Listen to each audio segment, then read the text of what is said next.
नमस्कार, माझे नाव साक्षी उद्धव नागरगोजे, वर्ग 7वा, जीप प्राण सोनोळा. एका स्थानासमोर आणि पायथळी अंगार गजा, जय जयकार क्रांतीचा गजा, जय जयकार क्रांतीचा गजा.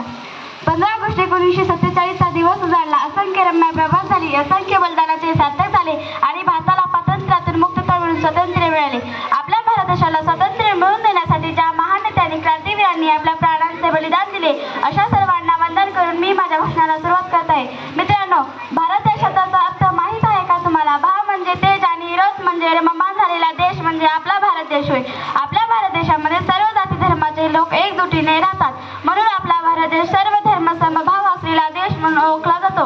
भारत माझा देश आहे, सारे भारतीय माझे बांधव आहे, अशा प्रतिज्ञा आपण अभिमानाने आणि गर्वाने करतो, कारण आपल्या महान नेत्यांनी, क्रांतिवीरांनी ब्रिटिशांशी लढून आपल्याला स्वातंत्र्य मिळवून दिले आहे. आपल्याला स्वातंत्र्य मिळवून देण्यासाठी हजारो शूरवीरांना अथक संघर्ष करावा लागला. गूंज रहा है दुनिया में भारत का नगाड़ा, गूंज रहा है दुनिया में भारत का नगाड़ा, चमक रहा है आसमान में देश का सितारा, आजादी के दिन आओ मिलकर करे दुआ, बुलंदी पर लहराता रहे तिरंगा हमारा. देशासाठी हजारो शूरवीरांनी आपल्या प्राणांचे बलिदान दिले. त्याच विरुद्ध लोकमान्य टिळक, महात्मा गांधी, पंडित जवाहरलाल नेहरू, मंगल पांडे, सुभाषचंद्र बोस, राजगुरू, सुखदेव, लाला लजपत राय, झाशीची राणी लक्ष्मीबाई व अनेक महिला क्रांतिकारक देशासाठी खूप मोठे योगदान आहे. आणि अखेर 15 ऑगस्ट 1947 रोजी आपला भारत देश स्वतंत्र झाला. आज संपूर्ण देशभरात, शहरात, तालुक्यात, गावात ध्वजारोहण केले जाते, राष्ट्रगीत गायले जाते, भाषणे, प्रभात फेऱ्या यांचे आयोजन केले जाते. मित्रांनो, आपला भारत देश हा नैसर्गिक साधन संपत्ती खडीत समृद्ध असा देश आहे. पायी सागरांच्या लाटाला उल्लंघन करत आहे. देशातून गंगा, गोदावरी, ब्रह्मपुत्रा यासारख्या रक्तवाहिन्या वाहत आहे. निर्जीव पक्षी आकाशातून भरारी मारत आहे. देशाचे वीर जवान तिकडे व स्वतःचा जीव धोक्यात घालून शत्रूशी सामना करत आहेत. आपल्या भारत देशाला शिमला, कुलू मनाली यासारखी समृद्ध अशी पर्यटन स्थळे लाभलेली आहे. आपला भारत देश हा पौराणिक आणि ऐतिहासिक संस्कृतीचा वारसा लाभलेला आहे. आपल्या भारत देशामध्ये सर्व जाती धर्माचे लोक गुण्या गोविंदाने राहत आहेत. संत ज्ञानेश्वर, संत तुकाराम, संत कबीर अशा संतांची भूमी असलेला देश म्हणजे आपला भारत देश होय. आज त्या शूरवीरांच्या अथक संघर्षामुळे आपण आज ते शांत आणि सुंदर आयुष्य जगू शकत आहोत.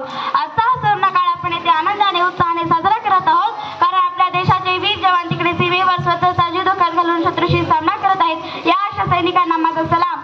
आज आपला भारत देश शिक्षण, विज्ञान, तंत्रज्ञान, खेळ, व्यापार अशा अनेक क्षेत्रामध्ये मोलाचे काम करत आहे. दिवसेंदिवस देश प्रगती पथावर जात आहे. आपल्या भारताची संस्कृती जगातील पातळीवर एक सर्वश्रेष्ठ संस्कृती मानली जाते.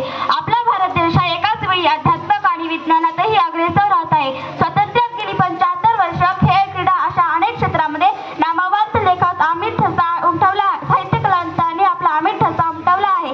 पण एकीकडे देशाची प्रगती होत आहे तर दुसरीकडे असंख्य वेदना देत आहे. आज देशातील अनेक शूरवीरांनी देशासाठी आपल्या प्राणांची आहुती दिली. आपल्या रक्ताचा सडा म्हणला, पण आम्ही मात्र गावते रक्ताचा पार बाजार म्हणला, असे कधी कधी उगाचच वाटते. आज चीन, पाकिस्तान सारख्या परकीय शक्ती सीमेवर आक्रमणाच्या तयारीत असतात. देशामध्ये दहशतवादी हल्ले होतात. उरी पालवण सारख्या रक्तवलेल्या आठवणी आपल्याला दुःख देतात. आज देशातील अनेक शेतकऱ्यांना स्वतःच्या हक्कासाठी आंदोलने करावी लागतात. देशातील अनेक गोरगरिबांना एक वेळचे जेवण सुद्धा मिळत नाही. धर्माच्या व जातीच्या नावावरून लोकांमध्ये भांडणे होतात, तेव्हा भारत मातेच्या हृदयाचे शेकडो तुकडे होतात. एकाच आईचे 2 लेकरं एकमेकांच्या रक्तासाठी तहानलेले असतात, तेव्हा त्या आईच्या मनाची काय अवस्था होत असेल. या साऱ्या आक्रमणाने एक सामान्य माणूस भारावला जातो. जळणारी झोपी आणि करपणारे रक्त हे आपल्या भारतीयाचेच आहे. हे आपण का विसरतो? हा खरा प्रश्न आहे. रोज मोठ्या अधिकाऱ्यांना भ्रष्टाचाराच्या व गुन्हेगाराच्या आरोपाखाली अटक होते, किंवा ज्याच्या हाती आपण देशाची प्रशासन व्यवस्था सोपवतो तोच माणूस जर भ्रष्टाचाराने भरडलेला पाहून असंख्य वेदना देतात. तुरुंगात असणारा मोठा गुन्हेगार दरवर्षी मोठमोठ्या निवडणुका जिंकतो.